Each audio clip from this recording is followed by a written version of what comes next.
Okay, so this is the importance of thinking before you buy. Buying less will save you money, time, and chaos and clutter. It's probably one of the most effective ways of stopping waste at its source. We no longer buy it and bring it into the world.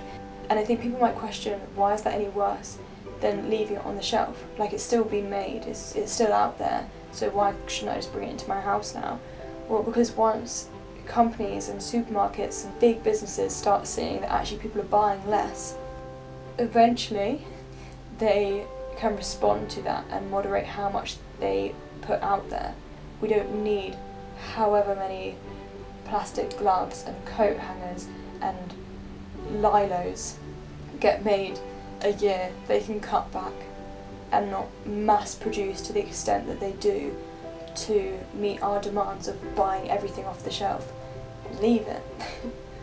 Let them adjust to us and our lifestyle of not needing as much, our lifestyle of thinking before we buy. The questions you want to be asking yourself when you go to buy something are, what materials is this made out of? So some are easier to recycle and some are harder to recycle. Its contents, is it toxic? Is it tested on animals? Is it harmful to the environment? Thirdly, is it worth the cost? It might be something that's really expensive that you could do without buying. Then you want to think about who has made the product. So this is both the company itself. Are they a dodgy company that invests in fossil fuels, that funds deforestation, that outsources in another country? And on that note, who's actually making the product? Is it in some way connected to slavery, child labour? What are the conditions like for the people working on that product? Obviously it's very difficult sometimes to know these things, but that's why you're thinking about your product before buying it, so that you can actually go off and do your research on the company. Then the fifth one is, will you actually use it? 40% of clothing in some countries goes completely unworn. So imagine if those people were actually stopping to think, will I wear this? That could have been a huge amount of clothing avoiding landfill or incineration. The sixth point, will this clutter? Do you actually need it? And an interesting one, number 7, am I buying this out of pressure from someone else? That could be a friend, or it could be an advert. Is it actually something that you want? Something that signifies or represents you? That's a really key point, is we all get caught into this cycle of everyone trying to buy the same things or one-up each other often. But actually, if you buy something that's authentic to yourself, you process what connects to you and what you associate with yourself. Does this actually go with me and my character? Is this something that I want, or is this just a reflection of what a model is wearing, or what our friends are eating, or the sofa they sit on? Is it actually reflective of you? Because if not, why are you buying it? I think that's a really important thing to consider.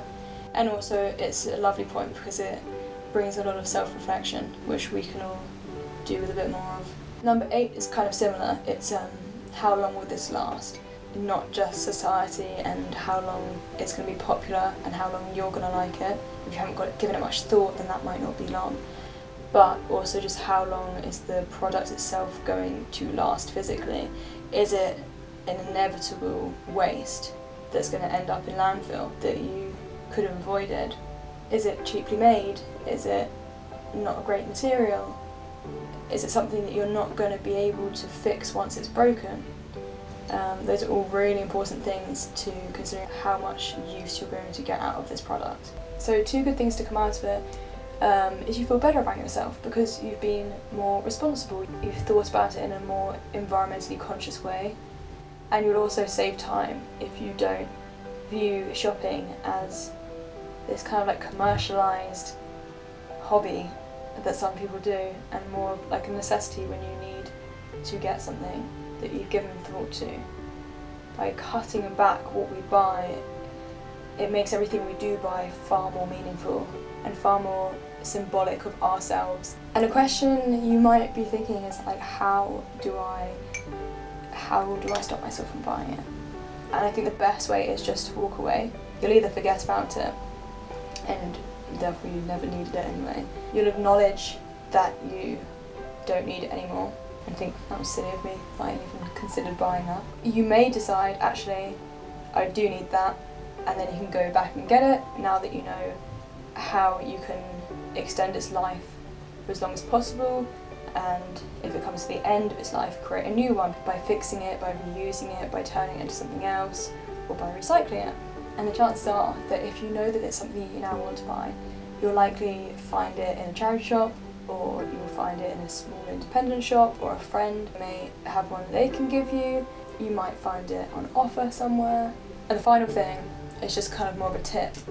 Please, for the love of God, do not fall for the sales, the discounts, the buy one get one free.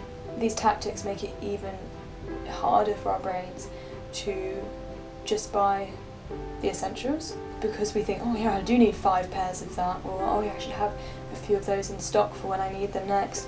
But often there are things that we do not need multiple amounts of.